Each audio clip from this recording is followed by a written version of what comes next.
Hey guys, I know it's been a while since I've been on here, and while I would much rather be reading a Louis L'Amour to you, I've got a new story and I hope you enjoy it. The story is Wilderness Champion by Joseph Wharton Lippincott, and this is Chapter 1. Lost Pup. The afternoon train had pulled out of the Alberta station and vanished noisily behind the bald mountain when a rider leading 2 black pack horses jogged down the backwoods trail from the North Ridge and swung out of his saddle beside the freight shed.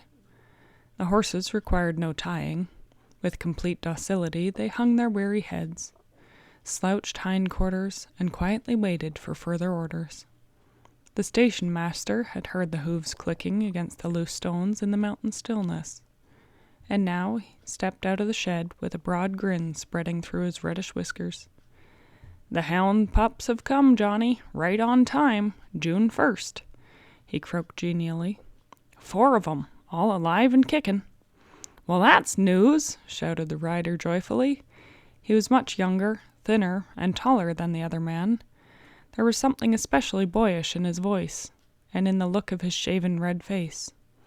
Under the shadow of his old felt hat one could see sharp eyes, and plenty of light brown hair. But most noticeable of all was his walk. Life in the wilds had taken all the awkwardness out of his stride. His heels made no sound on the boards of the platform, and he seemed to almost glide with the grace of a panther. There seemed to be a close bond between the 2 men. They shook hands warmly. "You're always lucky, old hoss," chortled the station master. "No, Mac," grinned Johnny. "It's just a case of having a mighty good railroad man looking after my affairs. Where are you keeping those dog cubs?" As if in answer, there came a howl from the shed, which quickly grew to a general clamor of puppy voices. The 2 men went to look through the slats of a medium-sized box. Excited wet black noses were thrust out to greet them. 3 are black and tan, the other's all tan. No, he's red. Ever seen one so solid red? And that red one just sits there with that dignified, book-a-learnin' face of his, while the others climb all over themselves. What a pack they'll make someday. And then how they'll hustle the wolves. Shouldn't wonder if old King himself will just have to watch his step. By the way, have you heard the big black fellow lately? Last time he was running alone, I think, while the other wolves seem to be just ganging up everywhere. No, I haven't seen his tracks or heard 'em. Maybe he's gone back to the Porcupine. Well, he'll come around here again. Anyway, none of these trappers will likely catch him napping." By this time the men had loosened the slats and lifted all 4 fat little pups out of their box. With timid steps the youngsters wandered about, sniffing and exploring. Their floppy ears almost brushed the ground, and their solemn eyes looked questioningly at the unfamiliar objects. "They're beauts," observed the station master admiringly. "Sure are thoroughbreds. Wish I had a bunch half as good." Johnny watched them for a minute or 2 and then picked up the red one. "Here's my favorite," he said with conviction. "He's the biggest and the huskiest, and see how he hates to be interrupted in his hunting." The red pup had managed to squirm out of Johnny's hands to renew his tour of inspection. "He's got ambition," laughed the station master approvingly. "Let's see if any of them is hungry," suggested Johnny, fishing a biscuit out of his pocket and offering it to the nearest pup. But the little hound only sniffed at it timidly. "Don't want it, eh? Well, Reddy, how about you?" The red pup had come quickly to investigate, and now, without any hesitation, seized the biscuit. With it jammed firmly between his teeth, he stood glaring at the others who clustered around him. Fierce growls came from his little throat, and the hair rose on his back until he fairly bristled. The others meekly backed away. The men laughed and tossed pieces of bread to the 3 black and tans to cheer them up. When the last bit they could find was gulped, the pups were put back in the box and roped to the pack saddle on one of the black horses. Johnny, with an expert jump, was in the saddle, on his black-maned bay. "Goodbye, Mac. Keep off the tracks." "Try not to let the wolves get you," countered the station master. Then the rider and his horses, the blacks, glad to follow homeward without any lead rope, vanished among the trees, and Mac turned away to begin his lonesome walk through the woods to the one-room shack which everyone who knew him called Mac's Castle. Johnny's trail went up over the ridge, and then down through a canyon, and up again into the peaks until it led to the headwaters of the Little Sheep Creek, where as forest ranger and game warden he occupied the official cabin, overlooking 2 long, narrow valleys. There his only neighbors were the wild creatures. He was in the homeland of the white mountain goat, the big-horned sheep, and the golden eagle. And far below him within the view, but more like mere specks, often ranged caribou and moose and deer.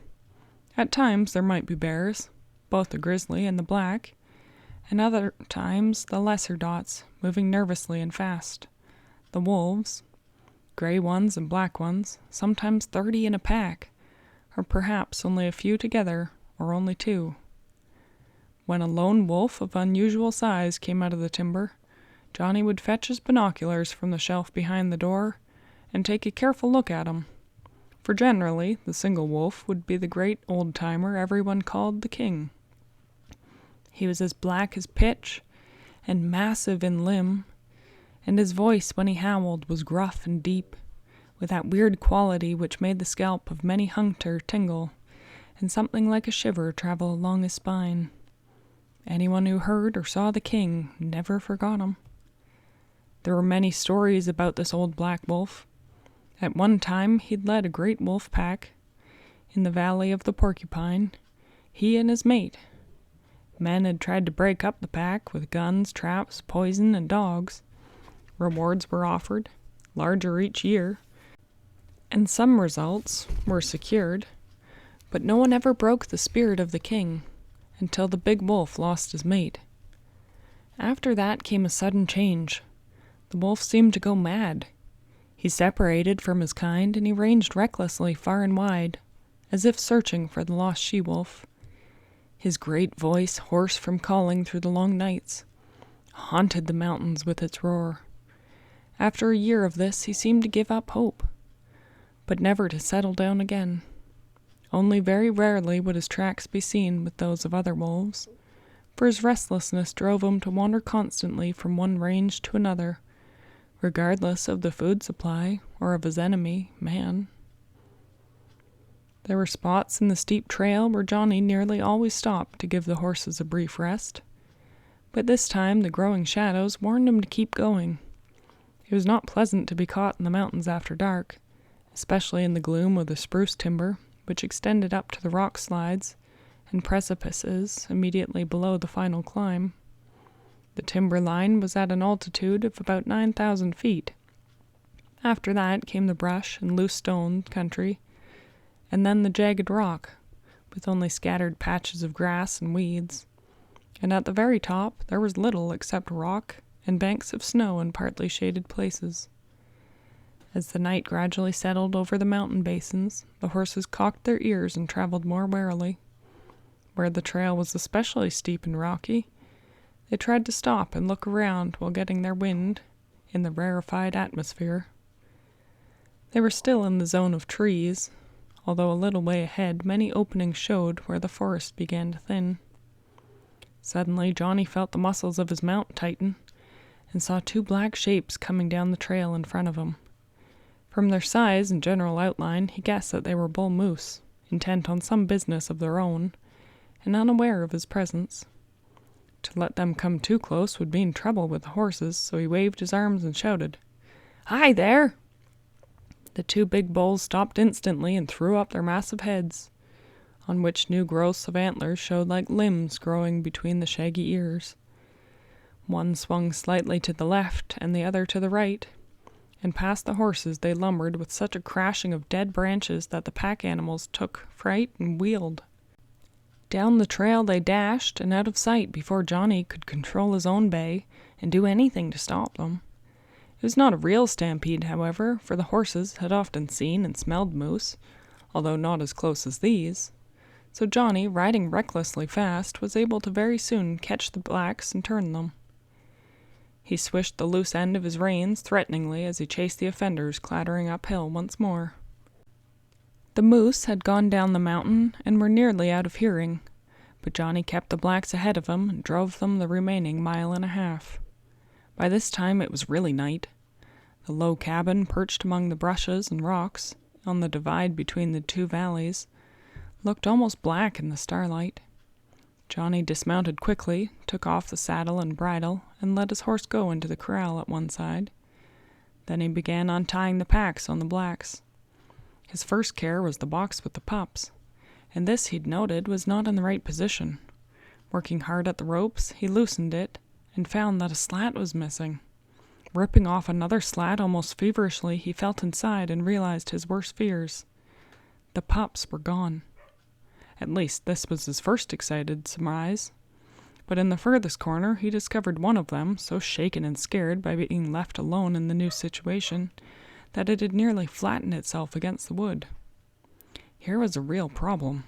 Quickly stripping the blacks and turning them loose to forage for themselves, Johnny rushed into the cabin for a flashlight and started down the trail on foot as fast as his limited light would allow.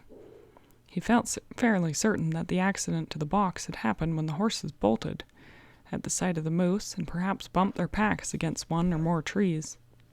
In that case, the 3 pups might have been dumped from the box without being hurt. They would be frightened and would probably hide, but could be easily coaxed to come to a friendly call. In a remarkably short time, Johnny had covered the distance and stopped to look around. On all sides were gray tree trunks. Here, boy! Here, boy!" he called. But the silence was oppressive as he waited. Here, boy! Here, boy! He walked further, and then slowly retraced his steps to the fresh gashes in the earth, which marked the spot where the horses had turned. Here he sat down and renewed his calls. At least, he thought, the pups were not badly hurt, or he would have found them where they tumbled out. As the light flashed about, it produced weird shadows and frightening shapes among the trees. Better turn it off, he reasoned. See whether that would help. For several minutes he sat in the darkness listening. He heard at a distance the hooting of a great horned owl, a bird large enough to carry away the pups if it found them, and then something brushed against his hand. Instinctively he jerked it away, and then quickly began to grope around in the path. A friendly but timid whine came from nearby, and a quick search with the light showed the retreating forms of 2 little dogs, their tails between their legs. He caught them before they could hide again and looked for the third. But after half an hour he gave up in despair, no sign of number 3. Johnny had not noted which pup had remained in the box, but the 2 in his arms were black and tan, and he guessed that the one that was still lost was his favorite, little Reddy. And he found that that was the case. Back in the cabin, he placed all 3 on a blanket in the corner and gloomily watched as they settled down for a needed rest. The 4 were a complete litter of a fine foxhound owned by a friend. They'd come all the way from Winnipeg, and already one was lost somewhere in the great Athabasca forest. In daylight he might find Reddy, but he had his doubts. While he prepared a meal of canned vegetable soup, potted tongue, and biscuits, the 3 that were left huddled together in the warmth of the blanket, sniffing the appetizing odor and whining a little. The remaining male kept one bright eye watchfully on Johnny, while his tired sisters, after eating a few scraps, made no attempt to keep awake. Before retiring to his bunk, Johnny stood a moment in the doorway, looking out at the seemingly endless wilderness of peaks and valleys under the moonless, starry sky. He thought he understood this kind of country. He loved it. But he felt now more than ever before the helplessness of one man in the midst of such untamed vastness. It was then that he heard a wolf's thrilling howl, gruff and fierce but far away, the unmistakable voice of the king. End of Chapter 1.